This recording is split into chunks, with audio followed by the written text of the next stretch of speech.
Agora começa a dar cartão. Mas pode entrar com o não. Pega a bola, dá um chutão só e pronto, se livra. Nem encosta. Vai de frente, seu juiz, dá cartão não!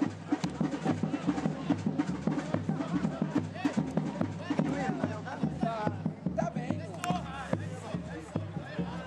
Beleza, né, cara? Mas tá indo pra lá, tá morando lá? Ô Kaique! Ô Kaique! Joga a bola de novo lá dentro! Joga essa bola lá dentro! Eles estão querendo a documentação para fazer aquele negócio lá para mostrar na federação. Por isso que deu aquele problema lá em Santos. Ei, moleque, tá vendo? Ele faz abdominal e não tem esse negócio.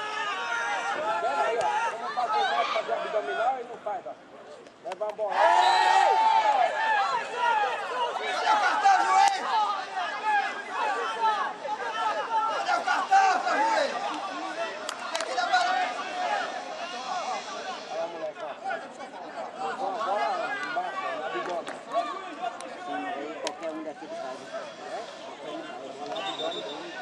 O duro é não chegar ninguém. Mas o duro é isso. O duro é não vir um massagista e dar uma olhada, pô. É, mas é isso que eu tô falando. Duro é isso, não é nem levar a bolada. Ali você pega o moleque, né? Se levanta o moleque, né?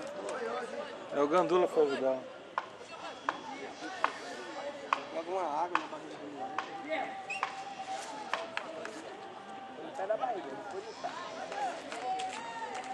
Bacana, se você tá o moleque fazendo um abdômen, lá igual o negócio, endurece. A bola bate, Não é quem tem que comer. Os três moleques pode dormir a tarde inteira, só ele aqui pode ficar. Só ele aqui, ó. Manda essas porra embora. Boa, já falei pro coroa show. Moura, você tá me contrariando. Contrariando uma merda que veio. Contrariando, caramba. Uma merda do atacante que teve 3 chances, não faz gol. Você quer o quê, ô?